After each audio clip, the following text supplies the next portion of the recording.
Thazhava residents association panchayat സെക്രട്ടറിക്ക് പരാതി നൽകി. തഴവ കുറ്റിപ്പുറം പ്രദേശത്ത് തെരുവ് നായ്ക്കളുടെ ശല്യം ഒഴിവാക്കുന്നതിന് ശാശ്വതമായ പരിഹാരം കണ്ടെത്തണമെന്നാവശ്യപ്പെട്ടാണ് പരാതി നൽകിയത്. തഴവ റെസിഡൻസ് അസോസിയേഷനാണ് തഴവ ഗ്രാമപഞ്ചായത്ത് സെക്രട്ടറിക്ക് നിവേദനം നൽകിയത്. തഴവ കുറ്റിപ്പുറം പ്രദേശത്ത് തെരുവു നായ്ക്കളുടെ ശല്യം ഏറെയാണ്.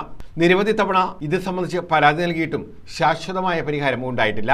സ്കൂൾ വിദ്യാർത്ഥികൾ ഉൾപ്പെടെ തെരുവു നായ്ക്കളുടെ ശല്യം മൂലം ഏറെ പ്രയാസപ്പെടുകയാണ്. നായ്ക്കളുടെ ആക്രമണം പ്രദേശത്ത് പതിവായിരിക്കുന്നു. ഈ സാഹചര്യത്തിൽ തെരുവു നായ ശല്യം ഒഴിവാക്കാൻ ശാശ്വതമായ പരിഹാരം കാണണമെന്ന് ആവശ്യപ്പെട്ടാണ് ഗ്രാമപഞ്ചായത്ത് സെക്രട്ടറിക്ക് പരാതി നൽകിയത്. ജില്ലാ കളക്ടർ, സാമൂഹ്യ സുരക്ഷാ വകുപ്പ്, മന്ത്രിമാർ എന്നിവർക്കും പരാതി നൽകും. ലൈസൻസ് ഇല്ലാത്ത അറവുശാലകളും മറ്റും നമ്മുടെ ഈ പഞ്ചായത്തിൽ നിരവധി ഉണ്ടെന്നാണ് നമുക്ക് അറിയാൻ കഴിഞ്ഞത്.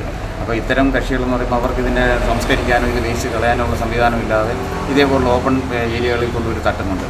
അപ്പോൾ ഇതിനൊക്കെ ശക്തമായ നടപടി ഉണ്ടാവണമെന്ന് പറഞ്ഞ് നമ്മൾ പഞ്ചായത്ത് സെക്രട്ടറിയോട് ആവശ്യപ്പെട്ടിട്ടുണ്ട്.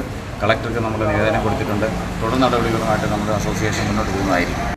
Thazhava residents association general secretary doctor Shefeeq Tashkent, vice president Thoppil Shihab, secretary Nihada, Nisar Kavarattu എന്നിവർ ചേർന്നാണ് പരാതി നൽകിയത്.